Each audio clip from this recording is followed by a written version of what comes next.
ਦਰਸ਼ਕੋ break ਤੋਂ ਬਾਅਦ ਤੁਹਾਡਾ ਸਭ ਦਾ ਭਰਪੂਰ ਸਵਾਗਤ ਹੈ। ਹੁਣ ਆਪਾਂ ਦੂਸਰੇ ਸੈਗਮੈਂਟ ਦੇ ਵਿੱਚ ਪਹੁੰਚ ਚੁੱਕੇ ਹਾਂ, ਉਸ ਦੇ ਵਿੱਚ ਗੱਲਬਾਤ ਕਰਾਂਗੇ। ਔਰ ਸਾਡੇ ਦਰਸ਼ਕਾਂ ਨੂੰ ਜਿਸ ਤਰ੍ਹਾਂ ਕਿ ਉਹਨਾਂ ਨੇ ਪੁੱਛਿਆ ਹੈ ਕਿ ਘੱਲੂਘਾਰਾ ਦਾ ਮਤਲਬ ਕੀ ਹੈ, ਔਰ ਘੱਲੂਘਾਰਾ ਜਾਂ ਜਿਸ ਨੂੰ ਹਿਊਮਨ ਰਾਈਟਸ ਦੀ ਡੈਫੀਨੇਸ਼ਨ ਵਿੱਚ ਜੈਨੋਸਾਈਡ ਕਿਹਾ ਜਾਂਦਾ ਹੈ, ਇਸ ਬਾਰੇ ਆਪਾਂ ਵਿਚਾਰ ਚਰਚਾ ਕਰਨ ਜਾ ਰਹੇ ਹਾਂ। ਸੋ ਅਸੀਂ ਚਾਹਾਂਗੇ ਕਿ ਤੁਸੀਂ ਸਾਡੇ ਨਾਲ ਇਸੇ ਤਰ੍ਹਾਂ ਹੀ ਬਣੇ ਰਹਿਣਾ। ਦੇਖਣ ਸੁਣੀ ਤੁਹਾਡਾ ਸਭ ਦਾ ਬਹੁਤ ਬਹੁਤ ਸ਼ੁਕਰੀਆ ਜੀ। ਡਾਕਟਰ ਸਾਹਿਬ ਕੀ ਵਿਚਾਰ ਨੇ? ਦੇਖੋ, ਜ਼ਾਹਰ ਹੈ ਕਿ ਸਾਡੇ ਲਈ, ਸਿੱਖ ਕੌਮ ਲਈ ਘੱਲੂਘਾਰਾ ਲਫ਼ਜ਼ ਕੋਈ ਨਵਾਂ ਨਹੀਂ ਹੈ। 18ਵੀਂ ਸਦੀ ਦੇ ਵਿੱਚ ਇਹ ਸ਼ਬਦ, ਇਹ ਲਫ਼ਜ਼ ਘੜਿਆ ਗਿਆ ਜਦੋਂ ਕਿ ਸਿੱਖਾਂ ਨੂੰ ਵੇਲੇ ਦੀਆਂ ਹਕੂਮਤਾਂ ਵੱਲੋਂ ਜਿਹੜਾ ਉਹ ਐਲਾਨਿਆ ਗਿਆ ਬਾਗੀ, ਉਹਨਾਂ ਦੇ ਸਿਰਾਂ ਦੇ ਮੁੱਲ ਰੱਖੇ ਗਏ, ਉਹਨਾਂ ਦੀ ਸੂਹ ਦੇਣ ਵਾਲਿਆਂ ਨੂੰ, ਉਹਨਾਂ ਦਾ ਸਿਰ ਵੱਢ ਕੇ ਲਿਆਉਣ ਵਾਲਿਆਂ ਨੂੰ ਜਾਂ ਉਹਨਾਂ ਨੂੰ ਗ੍ਰਿਫਤਾਰ ਕਰਾਉਣ ਵਾਲਿਆਂ ਨੂੰ ਇਨਾਮ ਦਿੱਤੇ ਗਏ। ਔਰ 18ਵੀਂ ਸਦੀ ਦਾ ਇੱਕ ਵੱਡਾ ਦੌਰ, ਉਹ ਬੇਸ਼ੱਕ ਮੁਗਲਿਆ ਹਕੂਮਤ ਦਾ ਦੌਰ ਹੋਏ ਜਾਂ ਉਸ ਤੋਂ ਬਾਅਦ ਅਸੀਂ ਜਿਹੜਾ ਉਹ ਹਮਲਾਵਰਾਂ ਦਾ ਦੌਰ ਦੇਖਦੇ ਹਾਂ, ਕਿਉਂਕਿ ਪੰਜਾਬ ਕਦੇ ਮੁਗਲਿਆ ਹਕੂਮਤ ਦੇ ਥੱਲੇ ਸੀ, ਫਿਰ ਅਫਗਾਨ ਸਾਮਰਾਜ ਦਾ ਹਿੱਸਾ ਵੀ ਬਣਿਆ। ਅਹਿਮਦ ਸ਼ਾਹ ਅਬਦਾਲੀ, ਉਹਦਾ ਬੇਟਾ ਤੈਮੂਰ, ਔਰ ਫਿਰ ਉਹਦਾ ਬੇਟਾ ਸ਼ਾਹਜਮਾਨ।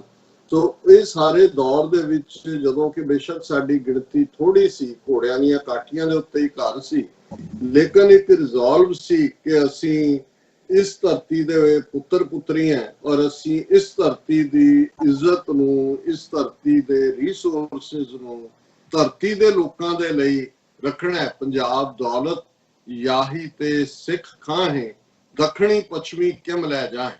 ਇਹ ਸਾਰੇ ਹਮਲਾਵਰ ਪੱਛਮ ਵੱਲੋਂ ਆਉਂਦੇ ਸੀ, ਦੱਖਣ ਦੇ ਮਰਾਠੇ, ਕਿਉਂਕਿ ਇੱਕ ਸਟੇਜ ਤੇ ਮਰਾਠਿਆਂ ਨੇ ਵੀ 2-3 ਸਾਲ ਆ ਕੇ ਪੰਜਾਬ ਦੇ ਉੱਤੇ ਕਬਜ਼ਾ ਜਮਾ ਕੇ ਰੱਖਿਆ। ਔਰ ਜਦੋਂ 1757 ਦੇ ਵਿੱਚ ਪਾਣੀਪਤ ਦੀ ਲੜਾਈ ਚ ਅਬਦਾਲੀ ਨੇ ਉਹਨਾਂ ਨੂੰ ਡਿਫੀਟ ਕੀਤਾ ਤੇ ਮਰਾਠਿਆਂ ਤੋਂ ਜਾਨ ਬਚੀ। ਅਦਰਵਾਈਜ਼ ਮਰਾਠਿਆਂ ਦੇ ਜ਼ੁਲਮਾਂ ਬਾਰੇ ਵੀ ਪੰਜਾਬ ਦੇ ਵਿੱਚ ਇੱਕ ਇਹ ਬੋਲੀ ਹੈ, ਅਜੇ ਆਏ ਮਰਹੱਟੇ ਜਿਨ੍ਹਾਂ ਵਸਦੇ ਵੀ ਪੱਟੇ। ਤੋਂ ਜ਼ਾਹਰ ਹੈ ਕਿ ਸਾਡੇ ਲਈ ਇਹ ਘੱਲੂਘਾਰਾ, ਪਰ ਉਦੋਂ ਇਹ ਸੀ ਕਿ ਭਾਈ ਇਹ ਘੱਲੂਘਾਰੇ ਕਰਨ ਵਾਲੇ ਜਿਹੜੇ ਨੇ ਉਹ ਬਾਹਰੋਂ ਆਏ ਨੇ। ਅੰਗਰੇਜ਼ਾਂ ਦਾ 98 ਸਾਲ ਪੰਜਾਬ ਦੇ ਉੱਤੇ ਰਾਜ ਰਿਹਾ, ਉਹਨਾਂ ਨੇ ਇੱਕ ਵੱਖਰੇ ਢੰਗ ਨਾਲ ਸਾਨੂੰ ਟੇਮ ਕੀਤਾ, ਮਰਸਨਰੀ ਵੀ ਬਣਾਇਆ, ਵਰਲਡ ਵਾਰਸ ਦੇ ਵਿੱਚ ਵੀ ਰਾ ਮਟੀਰੀਅਲ ਦੇ ਤੌਰ ਤੇ ਵਰਤਿਆ, ਪਰ ਉਹਨਾਂ ਨੇ ਸਿੱਧੇ ਤੌਰ ਦੇ ਉੱਤੇ ਕਦੇ ਵੀ ਸਾਡੇ ਧਾਰਮਿਕ ਮਜ਼ਹਬੀ ਮਾਮਲਿਆਂ ਦੇ ਵਿੱਚ ਦਖਲ ਅੰਦਾਜ਼ੀ ਨਹੀਂ ਕੀਤੀ। ਮਹੰਤਾਂ ਰਾਹੀਂ ਉਹਨਾਂ ਨੇ ਕੀਤੀ ਇਨਡਾਇਰੈਕਟਲੀ, ਲੇਕਿਨ ਅੰਗਰੇਜ਼ੀ ਰਾਜ ਦੇ ਵੇਲੇ ਅਸੀਂ ਨਹੀਂ ਦੇਖਿਆ ਕਿ ਭਾਈ ਦਰਬਾਰ ਸਾਹਿਬ ਜਾਂ ਅਕਾਲ ਤਖਤ ਤੇ ਉਹ ਵੀ ਪੀਰੀਅਡ ਸੀ ਕਿ ਅਕਾਲੀ ਲਹਿਰ ਚੱਲ ਰਹੀ ਸੀ ਜਿਹੜੀ ਪੀਸਫੁਲ ਹੈ, ਪਰ ਨਾਲ ਦੇ ਨਾਲ ਬੱਬਰ ਅਕਾਲੀ ਲਹਿਰ ਵੀ ਸੀ ਜਿਹੜੀ ਕਿ ਵਾਇਲੈਂਟ ਸੀ, ਜਿਹੜੀ ਕਿ ਅੰਗਰੇਜ਼ਾਂ ਨੂੰ ਚੁਣ ਕੇ ਮਾਰਦੀ ਸੀ।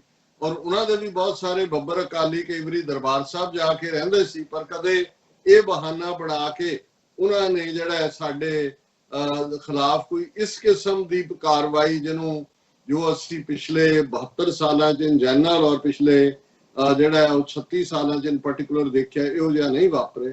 ਲੇਕਿਨ 15 ਅਗਸਤ 1947 ਨੂੰ ਸਾਡਾ ਇਸ ਕਿਸਮ ਦੇ ਦੁਸ਼ਮਣ ਦੇ ਨਾਲ ਵਾਹ ਪੈਣਾ ਸ਼ੁਰੂ ਹੋਇਆ, ਜਿਹਨੂੰ ਸਿੱਖ ਕੌਮ ਦਾ ਇੱਕ ਵੱਡਾ ਹਿੱਸਾ ਆਪਣਾ ਸਮਝਦੇ ਸੀ। ਔਰ ਇਹਨਾਂ ਨੇ ਵੀ ਸਾਨੂੰ ਇਹਨਾਂ 5 ਸਦੀਆਂ ਦੇ ਵਿੱਚ ਇਹ ਪਰਚਾ ਕੇ ਕਿ ਸਾਡੇ ਵੱਡੇ ਭਾਈ, ਸਾਡੀ ਖੜਕਧਾਰੀ ਬਾਂਹ, ਖੜਕਧਾਰੀ ਬੁਝਾ, ਇਹ ਸਾਰੇ ਜਿਹੜੇ ਨੇ ਉਹ ਜਿਹੜਾ ਸਾਨੂੰ ਇਹ ਗੁੰਮਰਾਹ ਕਰੀ ਰੱਖਿਆ। ਸੋ ਜ਼ਾਹਰ ਹੈ ਕਿ ਅਸੀਂ ਅਕਸਰ ਜ਼ਿਕਰ ਕਰਦੇ ਹਾਂ ਕਿ ਪਹਿਲਾ ਕ੍ਰਿਮੀਨਲ ਟ੍ਰਾਈਬ ਸਿੱਖਾਂ ਨੂੰ ਐਲਾਨਣਾ 10 ਅਕਤੂਬਰ 1947 ਨੂੰ ਇਹ ਸ਼ੁਰੂਆਤ ਸੀ।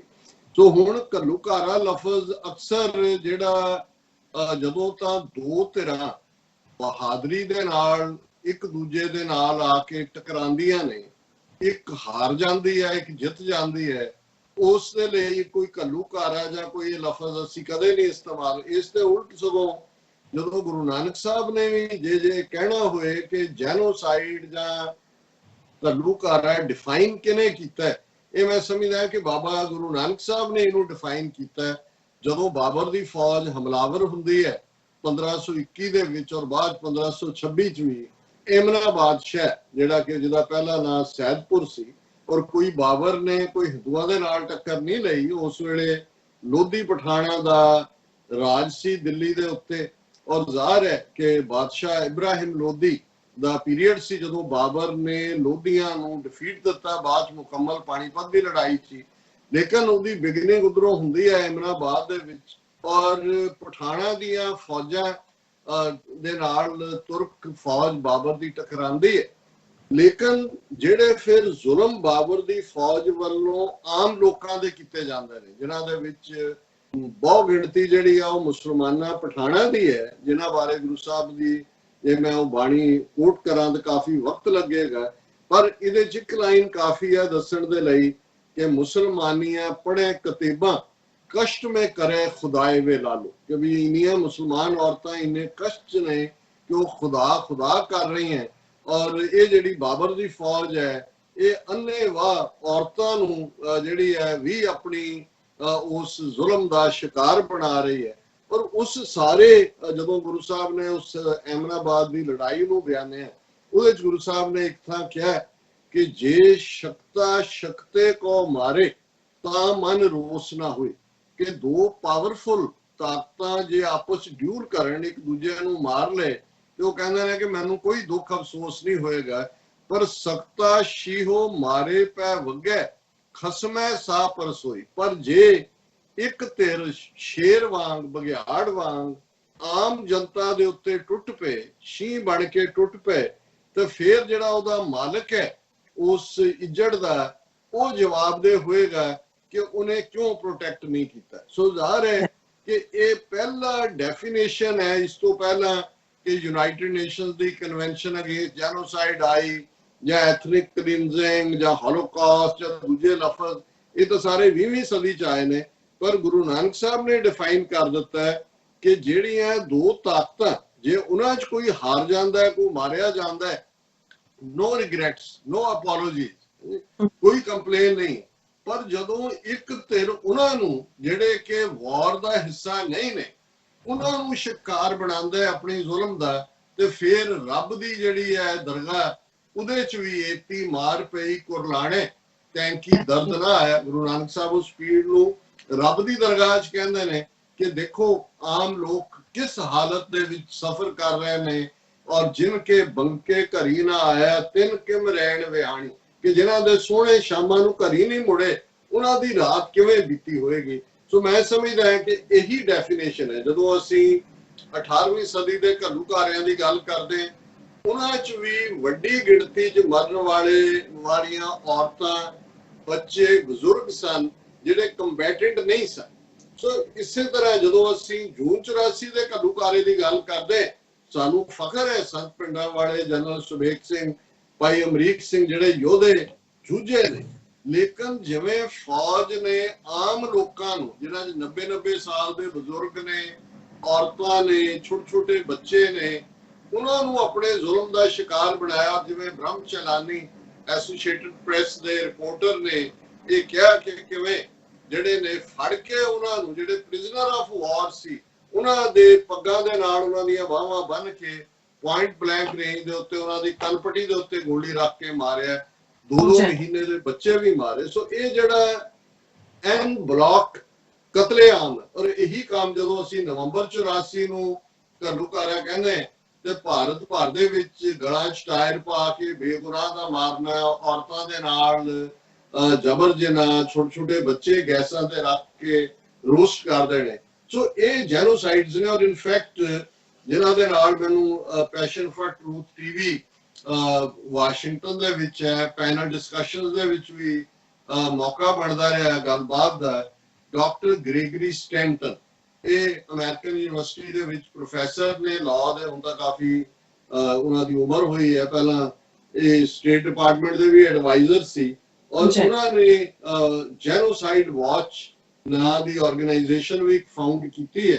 ਔਰ ਉਹਨਾਂ ਨੇ ਜਿਹੜੇ ਨੇ 10 ਸਟੈਪ ਦਿੱਤੇ ਨੇ, ਜਦੋਂ ਹਾਲਾਂਕਿ ਉਹਨਾਂ ਨੇ ਇਹ ਦਿੱਤੇ ਉਦੋਂ 8 ਸਟੈਪ ਸੀ ਕਿ ਜੈਨੋਸਾਈਡ ਕੀ ਹੁੰਦਾ ਹੈ। ਕਿਉਂਕਿ ਜਿਹੜਾ ਸ਼ਬਦ ਘੱਲੂਘਾਰਾ ਹੈ, ਇਹਦੇ ਲਈ ਜ਼ਾਹਰ ਹੈ ਜਦੋਂ ਯਹੂਦੀਆਂ ਦੇ ਨਾਲ ਜ਼ੁਲਮ ਨਾਜ਼ੀਆਂ ਨੇ ਕੀਤੇ, ਉਹਨਾਂ ਨੇ ਲਫ਼ਜ਼ ਹੋਲੋਕਾਸਟ ਇਸਤੇਮਾਲ ਕੀਤਾ, ਔਰ ਉਹ ਕਿਸੇ ਨੂੰ ਹੋਲੋਕਾਸਟ ਲਫ਼ਜ਼ ਇਸਤੇਮਾਲ ਨਹੀਂ ਕਰਨ ਦਿੰਦੇ, ਜਿਵੇਂ ਉਹਨਾਂ ਦਾ ਹੀ ਟ੍ਰੇਡਮਾਰਕ ਹੈ। ਪਰ ਜਦੋਂ ਜੋ ਬੋਸਨੀਆ ਦੇ ਮੁਸਲਮਾਨਾਂ ਨਾਲ ਸਰਬਾਂ ਨੇ ਕੀਤਾ, ਉਦੋਂ ਲਫ਼ਜ਼ ਐਥਨਿਕ ਕਲੀਨਜ਼ਿੰਗ ਇਸਤੇਮਾਲ ਹੋਇਆ। ਜਦੋਂ ਰਵਾਂਡਾ ਦੇ ਵਿੱਚ 2 ਟ੍ਰਾਈਬ ਹੁਟਸੀ ਟੁਟਸੀ ਮਿਲੀਅਨਸ ਜਿਹੜੇ ਨੇ ਉਹ ਮਾਰੇ ਗਏ ਇੱਕ ਟ੍ਰਾਈਬ ਦੇ ਦੂਜੇ ਵੱਲੋਂ, ਉਦੋਂ ਵੀ ਲਫ਼ਜ਼ ਜਿਹੜਾ ਜੈਨੋਸਾਈਡ ਜ਼ਿਆਦਾ ਇਸਤੇਮਾਲ ਹੋਇਆ। ਔਰ ਐਥਨਿਕ ਕਲੀਨਿੰਗ ਦੇ ਹਵਾਲੇ ਨਾਲ ਅਸੀਂ ਦੇਖ ਰਹੇ ਹਾਂ ਕਿ ਹੁਣ ਜੋ ਰੋਹਿੰਗਿਆ ਮੁਸਲਮਾਨਾਂ ਦੇ ਨਾਲ ਮਿਆਂਮਾਰ ਦੀ ਸਰਕਾਰ ਵੱਲੋਂ ਕੀਤਾ ਜਾ ਰਿਹਾ ਉਹ ਵੀ ਜੈਨੋਸਾਈਡ ਵੀ ਹੈ, ਐਥਨਿਕ ਕਲੀਨਿੰਗ ਵੀ ਹੈ। ਜੋ ਕਸ਼ਮੀਰੀਆਂ ਦੇ ਨਾਲ ਲਗਾਤਾਰਤਾ ਦੇ ਨਾਲ ਕੀਤਾ ਜਾ ਰਿਹਾ ਇਹ ਵੀ ਜੈਨੋਸਾਈਡ ਐਥਨਿਕ ਕਲੀਨਿੰਗ ਹੈ। ਔਰ ਜੋ ਸਿੱਖਾਂ ਦੇ ਨਾਲ ਜੂਨ 84 ਦੇ ਪਹਿਲੇ ਹਫ਼ਤੇ ਤੋਂ ਸ਼ੁਰੂ ਹੋ ਕੇ ਪਿਛਲੇ 36 ਸਾਲ ਤੋਂ ਜਾਰੀ ਹੈ, ਇਹ ਉਹ ਸਾਰੇ ਦਾ ਵਿੱਚ ਫਿੱਟ ਹੁੰਦਾ ਹੈ ਜਿਹੜੀ ਕਿ ਯੂਨਾਈਟਿਡ ਨੇਸ਼ਨਸ ਨੇ ਜੈਨੋਸਾਈਡ ਦੀ ਨੂੰ ਡਿਫਾਈਨ ਕੀਤਾ ਹੈ, ਜਾਂ ਜਿਸ ਨੂੰ ਅਸੀਂ ਘੱਲੂਘਾਰਾ ਕਹਿੰਦੇ ਹਾਂ। ਔਰ ਡਾਕਟਰ ਗ੍ਰੈਗਰੀ ਨੇ ਜਿਹੜੀਆਂ ਮੁੱਖ ਤੌਰ ਦੇ ਉੱਤੇ ਜਿਹੜੀਆਂ ਸਟੇजेस ਦਿੱਤੀਆਂ ਨੇ ਉਹਦੇ ਤੇ ਮੈਂ ਵਕਤ ਬੜਾ ਲਿਮਿਟਡ ਹੈ, ਲੇਕਿਨ ਮੈਂ ਚਾਹਾਂਗਾ ਕਿਉਂਕਿ ਇਹ ਇੱਕ ਸਾਡੇ ਲਈ ਸਬਕ ਵੀ ਹੁੰਦਾ ਹੈ ਕਿ ਭਾਈ ਜਿਨ੍ਹਾਂ ਲੋਕਾਂ ਨੂੰ ਟਾਰਗੇਟ ਕੀਤਾ ਜਾ ਰਿਹਾ ਕਿ ਜਿਨ੍ਹਾਂ ਕੌਮਾਂ ਦਾ ਜੈਨੋਸਾਈਡ ਹੁੰਦਾ ਹੈ ਉਹ ਮਾਈਨੋਰਿਟੀ ਚ ਹੁੰਦੀਆਂ ਨੇ, ਅਕਲੀਅਤਾਂ ਹੁੰਦੀਆਂ, ਔਰ ਮੈਜੋਰਿਟੀ ਨੂੰ ਤਿਆਰ ਕਰਨ ਦੇ ਲਈ ਕਿ ਭਾਈ ਉਹਨਾਂ ਨੇ ਜਿਹੜਾ ਉਹ ਮਾਰਨਾ ਉਸ ਅਕਲੀਅਤ ਨੂੰ, ਇੱਕ ਮਾਹੌਲ ਸਿਰਜਿਆ ਜਾਂਦਾ ਹੈ। ਉਸ ਮਾਹੌਲ ਦਾ ਪਹਿਲਾ ਜਿਹੜੀ ਡੈਫੀਨੇਸ਼ਨ ਡਾਕਟਰ ਗ੍ਰੈਗਰੀ ਨੇ ਦਿੱਤੀ, ਪਹਿਲਾ ਸਟੈਪ ਉਹ ਕਲਾਸੀਫਿਕੇਸ਼ਨ ਹੁੰਦਾ ਹੈ। ਕਲਾਸੀਫਿਕੇਸ਼ਨ ਇਹ ਹੈ ਕਿ ਤੁਸੀਂ ਐਥਨੀਸਿਟੀ, ਰੇਸ, ਰਿਲੀਜਨ, ਨੈਸ਼ਨੈਲਿਟੀ, ਜੈਨੋਸਾਈਡ ਉਹ ਸਾਰੇ ਚ ਇਹ ਕਰ ਦਿਓ ਅਸ ਐਂਡ ਦੈਮ। ਜੀ ਇੱਕ ਪਾਸੇ ਅਸੀਂ ਹੈ, ਜਿਵੇਂ ਹੁਣ ਕਹਿ ਰਹੇ ਨੇ 200 ਮਿਲੀਅਨ ਭਾਰਤ ਦੇ ਮੁਸਲਮਾਨਾਂ ਨੂੰ ਕਿ ਜੀ ਇਹੀ ਨੇ ਜੋ ਸਾਡੀਆਂ ਬੋਝ ਨੇ, ਮੁਸ਼ਕਲਾਂ ਨੇ, ਉਹਦਾ ਰੀਜ਼ਨ ਇਹੀ ਨੇ। ਜਿਵੇਂ ਨਾਜ਼ੀਆਂ ਨੇ ਹਰ ਚੀਜ਼ ਦੇ ਲਈ ਯਹੂਦੀਆਂ ਨੂੰ ਜ਼ਿੰਮੇਵਾਰ ਦੱਸਿਆ, ਜਾਂ ਜਿਪਸੀਆਂ ਨੂੰ ਕਿਹਾ ਵੀ ਵਿਹਲੜ ਖਾਣ ਵਾਲੇ ਨੇ, ਜਾਂ ਇੰਡੀਅਨ ਹਕੂਮਤ ਨੇ ਸਿੱਖਾਂ ਦੀ ਨਸਲਕੁਸ਼ੀ ਕਰਨ ਤੋਂ ਪਹਿਲਾਂ ਜੂਨ 84 ਦੇ ਫੁੱਲ ਸਕੇਲ ਹਮਲੇ ਤੋਂ ਪਹਿਲਾਂ ਮੀਡੀਆ ਰਾਹੀਂ ਇਹ ਮਾਹੌਲ ਸਿਰਜਿਆ ਕਿ ਆਤੰਕਵਾਦੀ ਨੇ, ਅਲਗਾਵਵਾਦੀ ਨੇ, ਉਗਰਵਾਦੀ ਨੇ, ਦੇਸ਼ ਨੂੰ ਤੋੜਨਾ ਚਾਹੁੰਦੇ ਨੇ। ਸੋ ਇਹ ਪਹਿਲਾ ਸਟੈਪ ਹੈ ਜਿਹਦੇ ਚ ਕਿ ਜਿਹੜਾ ਅਸ ਵਰਸਸ ਦੈਮ ਹੈ।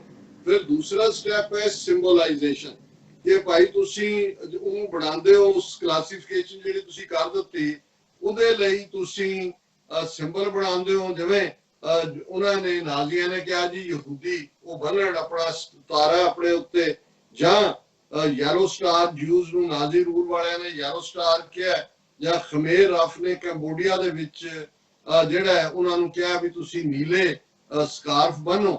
ਔਰ ਇਸੇ ਤਰ੍ਹਾਂ ਸਿੱਖਾਂ ਦੇ ਲਈ ਤਾਂ ਕਹਿਣ ਦੀ ਲੋੜ ਹੀ ਨਹੀਂ ਸੀ ਕਿਉਂਕਿ ਸਾਡੇ ਸਿਰਾਂ ਤੇ ਪੱਗਾਂ, ਕੇਸ ਦਾੜੀਆਂ, ਉਹਨਾਂ ਨੇ ਇਹ ਨਹੀਂ ਦੇਖਿਆ ਵੀ ਸਿੱਖ ਕਾਂਗਰਸੀ ਹੈ, ਇਹ ਨਾਮਧਾਰੀ ਹੈ, ਇਹ ਨਿਰੰਕਾਰੀ ਹੈ, ਕੀ ਹੈ ਪਛਾਣ। ਈਵਨ ਜਿਹਦੇ ਸਿਰ ਤੇ ਪੱਗ ਵੀ ਨਹੀਂ ਸੀ ਉਹਨੂੰ ਪਤਾ ਵੀ ਸਿੱਖ ਕੜਾ ਪਾਉਂਦੇ ਨੇ।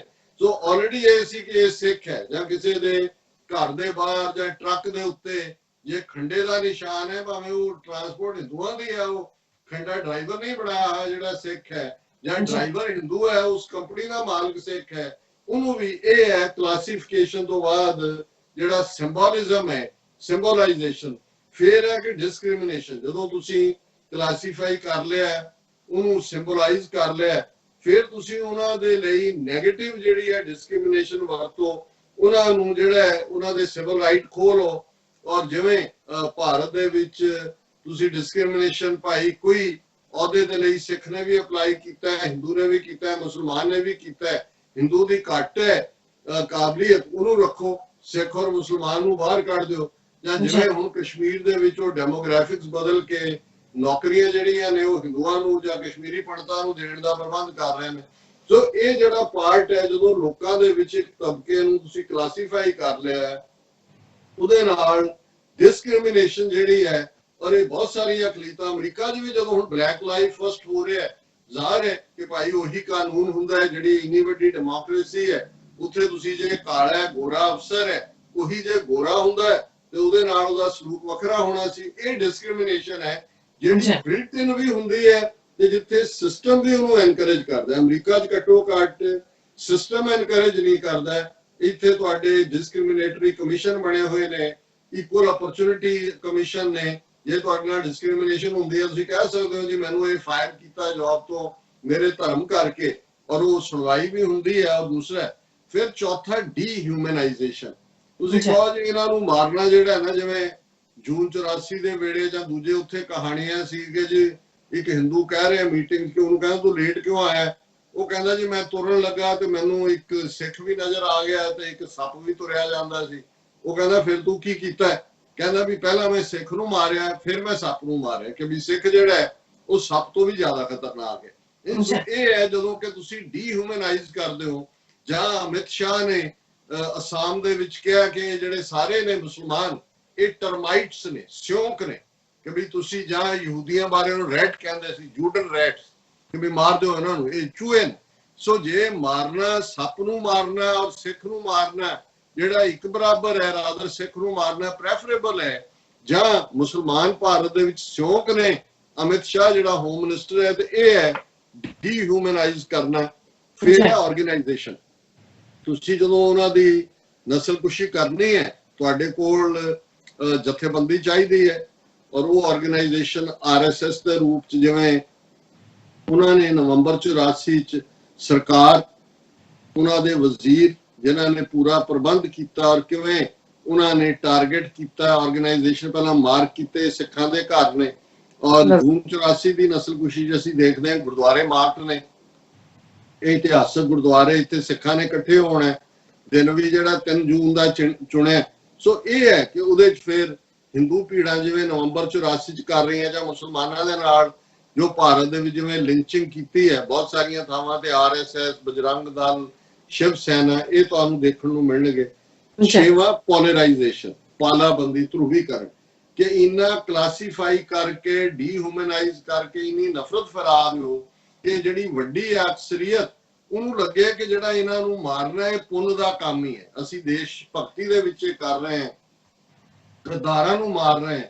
ਜਿਵੇਂ ਜਦੋਂ ਸਿੱਖਾਂ ਦੀ ਨਸਲਕੁਸ਼ੀ ਕਰਕੇ ਨਾਰਾ ਦਿੱਤਾ ਗਿਆ ਕਿ ਭਾਈ ਇਹ ਸਰਦਾਰ ਦੇਸ਼ ਕੇ ਗੱਦਾਰ, ਜਦੋਂ ਤੁਸੀਂ ਉਹ ਮਾਹੌਲ ਸਿਰ ਦਿੰਦੇ ਹੋ, ਸੋ ਜ਼ਾਹਰ ਹੈ ਵੀ ਈਵਨ ਤੁਹਾਡਾ ਗੁਆਂਢੀ ਵੀ ਤੁਹਾਡੀ ਮਦਦ ਤੇ ਨਹੀਂ ਆਉਂਦਾ। ਜਿਵੇਂ ਹੁਣ ਦੇ ਮੁਸਲਮਾਨਾਂ ਦੇ ਖਿਲਾਫ ਹਿੰਸਾ ਦੇ ਦੌਰ 'ਚ ਵੀ ਇਹ ਹੋਇਆ ਕਿ ਭਾਈ ਗੁਆਂਢੀਆਂ ਨੇ ਵੀ ਦਰਵਾਜ਼ੇ ਬੰਦ ਕਰ ਲਏ, ਉਹਨਾਂ ਨੇ ਕਿਹਾ ਜੀ ਨਹੀਂ, ਕਿਉਂਕਿ ਉਹਨਾਂ ਨੇ ਉਹਨਾਂ ਨੂੰ ਕਹਿ ਦਿੱਤਾ ਕਿ ਭਾਈ ਇਹ ਦੁਸ਼ਮਣ ਨੇ, ਜੇ ਤੁਸੀਂ ਕਰੋਗੇ ਅਸੀਂ ਤੁਹਾਨੂੰ ਵੀ ਨਿਸ਼ਾਨਾ ਬਣਾਵਾਂਗੇ।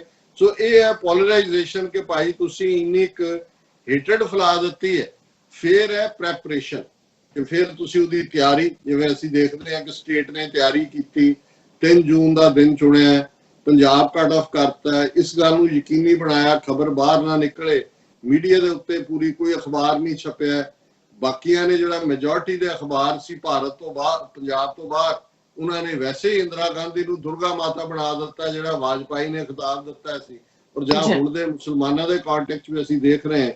ਫਿਰ ਆਉਂਦੀ ਹੈ ਪ੍ਰੋਸੀਕਿਊਸ਼ਨ, ਇਹ 8ਵਾਂ ਸਟੈਪ ਹੈ ਕਿ ਤੁਸੀਂ ਕਰ ਦਿਓ, ਜੂਨ 84 ਦਾ ਹਮਲਾ ਕਰਤਾ, ਨਵੰਬਰ 84 ਦਾ ਕਰਤਾ, ਉਹਨੂੰ ਜਸਟੀਫਾਈ ਕਰੋ ਕਿ ਆਤੰਕਵਾਦੀ ਸੀ, ਇਹਨਾਂ ਨੇ ਕੀਤਾ, ਹਥਿਆਰ ਲੈ ਕੇ ਛੁਪੇ ਹੋਏ ਸੀ, ਪਿੰਡਾਂ ਵਾਲੇ ਉੱਥੇ ਨਾ ਬੈਠਦੇ ਫਿਰ ਇਹ ਹਮਲਾ ਨਾ ਹੁੰਦਾ। ਔਰ ਦੂਸਰਾ, ਉਸ ਸਾਰਿਆਂ ਨੂੰ ਇੰਨੇ ਵੱਡੇ ਪੈਮਾਨੇ ਦੇ ਉੱਤੇ ਤੁਸੀਂ ਕਿਲਿੰਗਸ ਕਰ ਦਿਓ, ਔਰ ਉਹਨਾਂ ਨੂੰ ਜਿਹੜੇ ਕਰਨ ਵਾਲੇ ਨੇ ਉਹਨਾਂ ਨੂੰ ਦੇਸ਼ ਭਗਤ ਕਹੋ, ਉਹਨਾਂ ਨੂੰ ਕਹੋ ਜੀ ਇਹਨਾਂ ਨੇ ਤਾਂ ਫੌਜ, ਵਾਹ ਵਾਹ ਵਾਹ, ਵਾਈਟ ਜਿਹੜਾ ਰਾਸ਼ਟਰਪਤੀ ਭਵਨ ਚ ਸੱਦ ਕੇ ਇੱਕ ਪੱਗ ਵਾਲੇ ਸਿੱਖ ਤੋਂ ਜਿਹੜੇ ਫੌਜੀ ਨੇ ਹਮਲਾ ਕਰਨ ਵਾਲੇ, ਉਹਨਾਂ ਨੂੰ ਆਨਰ ਦਿਵਾਏ ਗਏ, ਮੈਡਲ ਦਿੱਤੇ ਗਏ ਕਿ ਭਾਈ ਤੁਸੀਂ ਬੜੀ ਬਹਾਦਰੀ ਕੀਤੀ ਹੈ, ਤੁਸੀਂ ਜਿਹੜਾ ਮਾਰਿਆ। ਸੋ ਇਹ ਪ੍ਰੈਪਰੇਸ਼ਨ ਹੈ। 9ਵਾਂ ਐਕਸਟਰਮੀਨੇਸ਼ਨ।